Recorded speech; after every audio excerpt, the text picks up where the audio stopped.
ఇజ్రాయెల్తో కొనసాగుతున్న ఘర్షణల్లో అమెరికా జోక్యం చేసుకుంటే పరిణామాలు తీవ్రం.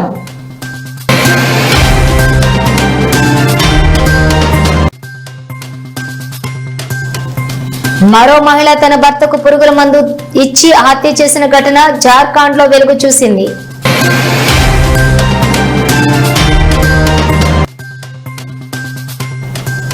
ఏపీలోని అల్లూరి జిల్లా దేవీపట్నంలో జరిగిన ఎదురుకాల్పుల్లో కేంద్ర కమిటీ సభ్యుడు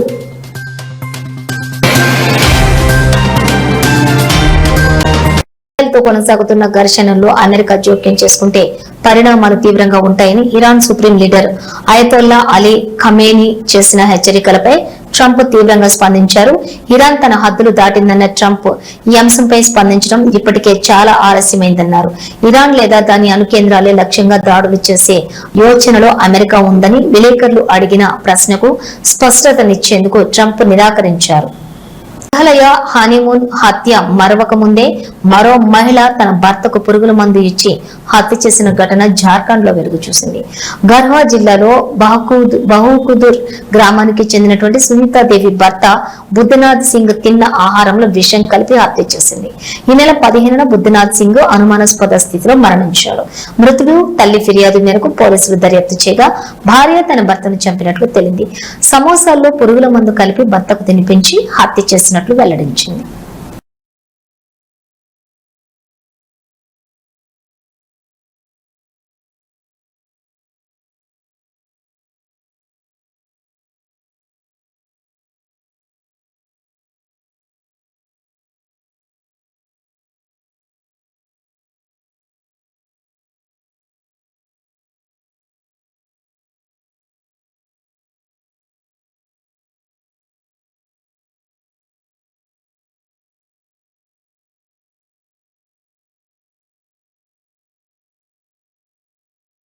అల్లూరి జిల్లా దేవీపట్నంలో జరిగిన ఎదురుకాల్పుల్లో కేంద్ర కమిటీ సభ్యుడు ఏఓబి స్పెషల్ జోన్ సెక్రటరీగా గాజర్ల రవి అలియాస్ ఉదయ్ మృతి చెందాడు. ఆయన దుర్మరణం పాలయ్యాడన్న వార్త విని ఉదయ్ స్వగ్రామం భూపాలపల్లి జిల్లా వెలిశాలలో విషాద చెల్లలుకున్నాయి. రవి మృతితో 33 ఏళ్ల ఉద్యమ ప్రస్థానం ముగిసినట్లయింది.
మెదక్ జిల్లా కేంద్రంలోని నర్సింగ్ కళాశాలను జిల్లా కలెక్టర్ ఆకస్మికంగా తనిఖీ చేశారు. నర్సింగ్ కళాశాల విద్యార్థులకు అందుతున్న బోధనను మరియు ఇతర సదుపాయాల గురించి విద్యార్థులను అడిగి తెలుసుకున్నారు.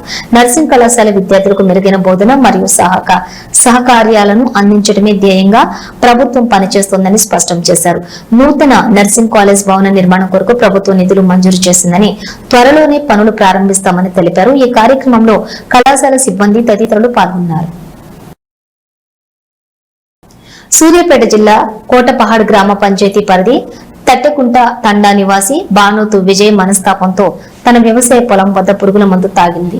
తీవ్ర అస్వస్థతతో వాంతులు చేసుకుంటూ ఉండగా తన కుమార్తె అఖిల చూసి గ్రామస్తుల సహకారంతో చికిత్స నిమిత్తం 108 అంబులెన్స్ లోని సూర్యాపేట జనరల్ హాస్పిటల్లోకి చేర్పించగా చికిత్స పొందుతూ విజయ చనిపోయింది. మృతురాలు భర్త బానోత్ బాలు ఫిర్యాదు మేరకు బానోతు ఉపేందర్, అతని భార్య శారద, అతని అన్న గంగరాజు, వదిన మంగమ్మపై 18న రూరల్ సిఐ కేసు నమోదు చేసి రిమాండ్కు పంపించారు. రాష్ట్ర అటవీ పర్యావరణ దేవాదాయ శాఖ మంత్రి కొండ సురేఖ శ్రీ భద్రకాళి అమ్మవారికి బంగారు బోనం సమర్పించనున్నారు అని శ్రీ భద్రకాళి దేవాలయ ఈవో శేషభారతి తెలిపారు. భక్తుల కొంగు బంగారంగా విరాజిల్లుతున్న శ్రీ భద్రకాళి అమ్మవారికి మొదటిసారిగా 22న ఆదివారం రోజున రాష్ట్ర అటవీ పర్యావరణ మరియు దేవాదాయ శాఖ మంత్రి కొండ సురేఖ బంగారు బోనం సమర్పించనున్నారు. అమ్మవార్లకు ఆషాఢం లేదా శ్రావణ మాసాలలో బోనాలు సమర్పించడం మన తెలంగాణలో జరుగుతుందని అందరూ అందరి సుఖ సంతోషాల కోసం రాష్ట్ర దేవాదాయ కమిషనర్ ఆదేశాల మేరకు శ్రీ భద్రకాళి అమ్మవారికి ఈ సంవత్సరం నుండి బోనం సమర్పించడం జరుగుతుందని ఈవో శేషభారతి తెలిపారు.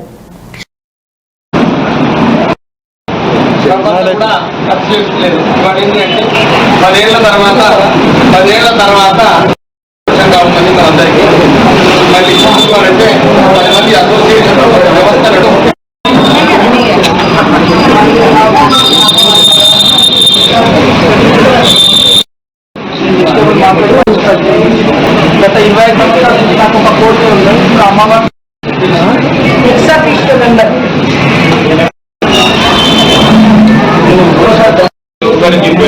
ధన్యవాదాలు.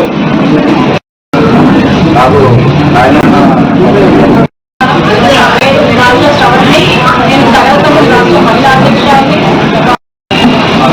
శ్రవణ్ కుమార్ రెడ్డి, వాగ్దేవి కాలేజీలకు నమస్కారాలు. 12 గంటలకు మన ఎండోమెంట్ మినిస్టర్ గారు శ్రీమతి కొండా సురేఖ గారు, శ్రీ నాయని రాజేందర్ రెడ్డి గారు, మన ఎమ్మెల్యే గారు అందరూ కూడా ఆ యొక్క కార్యక్రమంలో పాల్గొని ప్రత్యేకించి ధర్మకర్తల మండలి వారిచే ఈవో ద్వారా ప్రమాణ స్వీకారం జరుగుతుంది. మరి వారు వీళ్ళందరికీ కూడా చక్కగా ఆశీర్వచనాలు చేస్తారు. చక్కటి కార్యక్రమం తప్పకుండా రోజు రావాలి, అందరూ కూడా భోజనాలు స్వీకరించాలి. ఒకటి. రెండోది 22వ తారీఖు ఇది చాలా చాలా ముఖ్యంగా ప్రతి ఒక్కరూ మీ ఛానల్ ద్వారా తెలియజేయాల్సిన విషయం. మన భద్రకాళి అమ్మవారి దగ్గర ప్రప్రథమంగా బోనాన్ని బంగారు పాత్రతో బోనం అమ్మవారికి సమర్పించడం మరి శ్రీమతి కొండా సురేఖ మేడం గారు, మన దేవాదాయ శాఖ మంత్రివర్యులు వారి చేతులతో బంగారు పాత్రతో బంగారు బోనాన్ని భద్రకాళి అమ్మవారికి తొలిసారిగా మొట్టమొదటిగా ప్రప్రథమంగా వరంగల్ మహానగరంలో భద్రకాళి అమ్మవారి దేవస్థానంలో ఈ యొక్క బోనం సమర్పించే కార్యక్రమానికి వారు మరి కుటుంబ సభ్యులు అందరూ కూడా విచ్చేస్తున్నారు.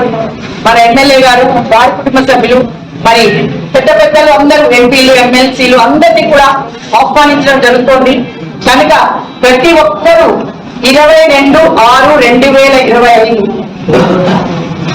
మధ్యాహ్నం 12 గంటల కల్లా మరి లాల్ దర్వాజా నుంచి మరి అక్కడ సింహవాహినితో వారందరూ వస్తున్నారు. అక్కడి నుంచి కూడా మరి అక్కడ బోనం చేసే వారంతా కూడా ఇక్కడికి రావటం, బోనాన్ని భద్రకాళి అమ్మవారి దగ్గర ప్రత్యేకంగా స్టార్ట్ చేయడం జరుగుతోంది. కనుక ఈ విషయాన్ని ప్రజలందరికీ తెలియపరచవలసిందిగా ఎవరికైతే ఆసక్తి ఉందో అందరినీ కూడా ఆ బోనం బంగారు బోనం సమర్పణ కార్యక్రమంలో పాల్గొనవలసిందిగా ప్రతి ఒక్కరిని ప్రేమపూర్వకంగా ఆహ్వానిస్తారు. అయితే ఏమిటంటే కామేశమర్థమాంగళ్య సూత్రశోభిత గంధర అని శాస్త్రంలో శంకరుడు చే కట్టబడే మంగళ సూత్రం గల అమ్మవారిని ఆయన అట్లాగే కొన్ని ఆచారాలు ఏంటంటే ప్రతిరోజు బోనం ఎవరో ఒకళ్ళు తీసుకొని వస్తూనే ఉంటారు, అమ్మవారికి సమర్పించుకుంటూనే ఉంటారు, పెడుతూనే ఉంటారు. ప్రతి మాసంలో జరుగుతాయి. కానీ హైదరాబాద్ లో ఒకసారి కరువు రావడం, ఆ కరువును బోనబెట్టుకోవడం కోసం ఆ బోనాలు అనేది ప్రత్యేకంగా విశేషంగా పెద్ద స్థాయిలో జరిపారు. కాబట్టి దానికి ప్రాముఖ్యం శాకంబరి ఉన్నది. శాకంబరి నవరాత్రులు ఆషాఢంలో ఎందుకు చేయాలి? తదోకమఖిలం లోకం ఆత్మరేఖ సంభవై ధరిత్యాది దురాశ్చాగై రావిష్టే ప్రాణానికి అమ్మవారి శాకంబరి.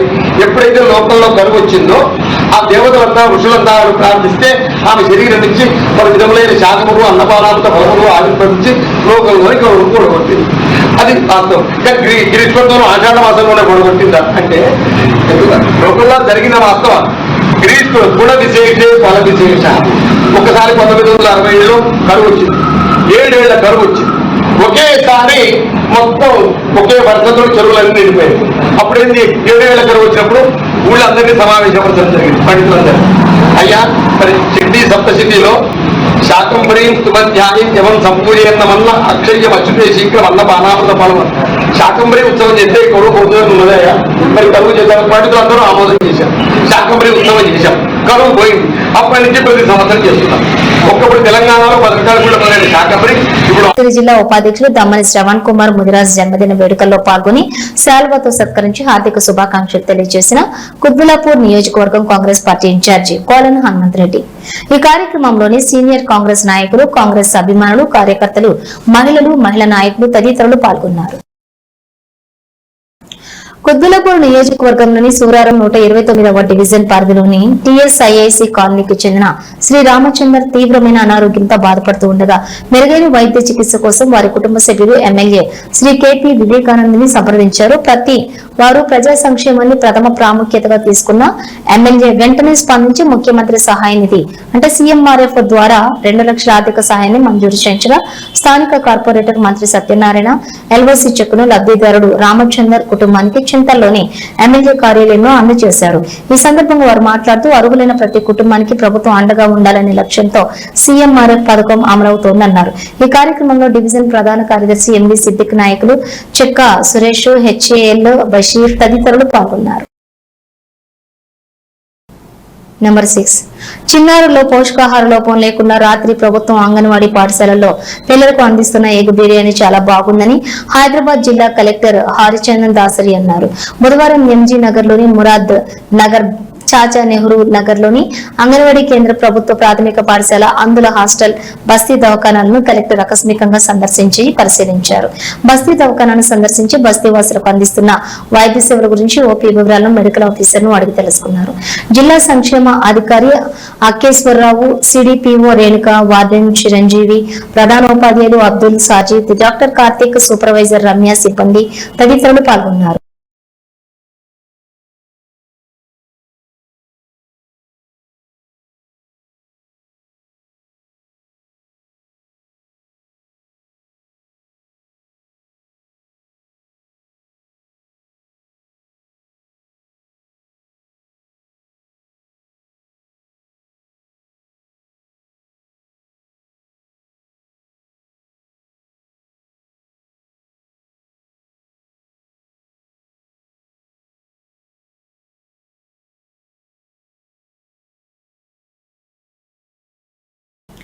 పెన్పహాడ్ జిహెచ్ఎంఎస్ పాఠశాలలో 2025-26 విద్యా సంవత్సరానికి గాను హకీంపేట, కరీంనగర్, ఆదిలాబాద్ క్రీడా పాఠశాలల్లో ప్రవేశానికి నెల 19న ఉదయం 10 గంటలకు క్రీడాకారుల ఎంపిక నిర్వహిస్తున్నట్లు ఎంఈఓ నకరేకంటి రవి బుధవారం తెలిపారు.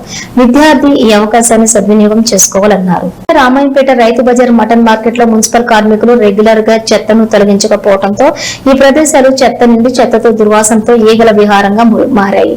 పట్టించుకుని మున్సిపల్ అధికారులు మూత్రశాలలు ఉన్నా గానీ నిరుపయోగంలోనే ఉన్నాయి. దీన్ని పట్టించుకుని నాదుడే కరువయ్యారు.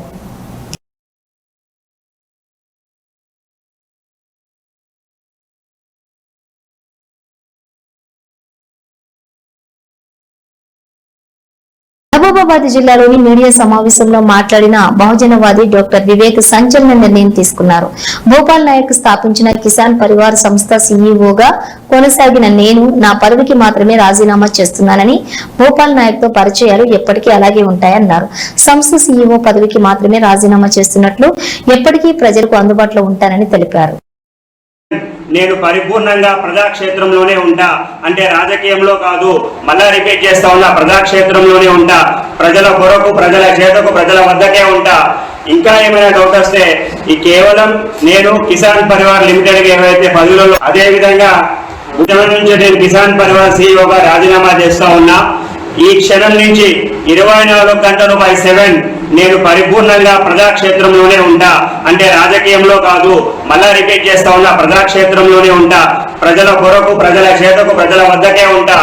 ఇంకా ఏమైనా డౌట్ వస్తే ఈ కేవలం నేను కిసాన్ పరివార్ లిమిటెడ్ కి ఏవైతే పదవులలో ఉన్నానో వాటికి రాజీనామా చేస్తాను. కానీ మరొక డౌట్ రావచ్చు, మీకు నాకు భూపాల్ నాయక్కి ఏమైనా సంబంధాలు చెడిపోయినా అని. మా స్నేహబంధం ఎల్లప్పుడూ అలాగే ఉంటది.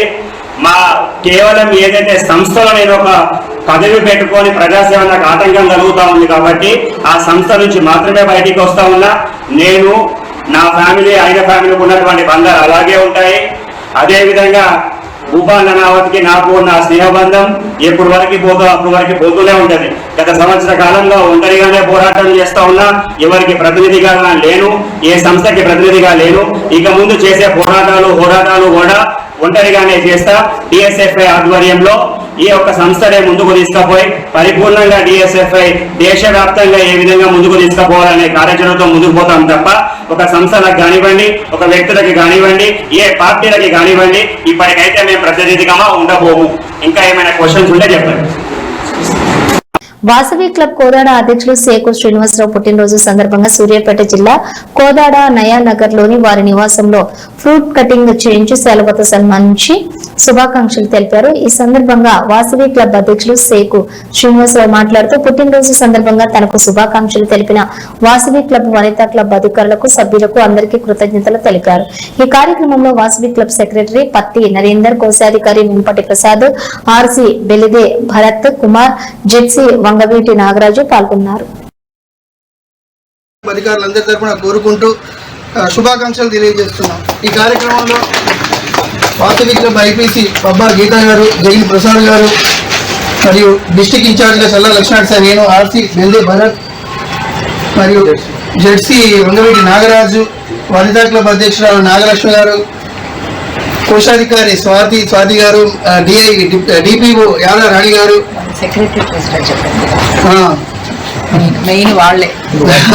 సెక్రటరీ పత్తి నరేందర్, కోశాధికారి వెంపటి ప్రసాద్, ఇది హోదాలు ఉన్న మిగతా వాళ్ళందరూ కూడా పాల్గొనడం జరిగింది. డిపిఓ ఉమ్మడి సతీష్ బాబు, ఇలా ఎంతో మంది ఈ కార్యక్రమాన్ని దిగ్విజయం పూర్తి చేయడం జరిగింది. జై వాసవి. మేడ్చల్ మల్కాజ్గిరి జిల్లా నూతన కలెక్టర్ గా బాధ్యతలు స్వీకరించిన శ్రీ ముక్కినేని మనోజ్ చౌదరిని జిల్లా కాంగ్రెస్ పార్టీ అధ్యక్షులు సింగిరెడ్డి హరివర్ధన్ రెడ్డి గారితో కలిసి నూతన కలెక్టర్ కి శుభాకాంక్షలు తెలియజేసిన కాంగ్రెస్ రాష్ట్ర నాయకులు నర్సారెడ్డి భూపతి రెడ్డి. ఈ కార్యక్రమంలో మేడ్చల్ నియోజకవర్గం మాజీ శాసనసభ్యులు మరిపెద్ది సుధీర్ రెడ్డి, కుద్దులాపూర్ నియోజకవర్గం ఇన్ఛార్జి కోలన్ హనుమంత్ రెడ్డి, మేడ్చల్ నియోజకవర్గం ఇన్ఛార్జి తోటకూర Vajresh Yadav, market committee chairman Bommalapalli Narasimhulu Yadav, Congress నాయకులు పాల్గొన్నారు.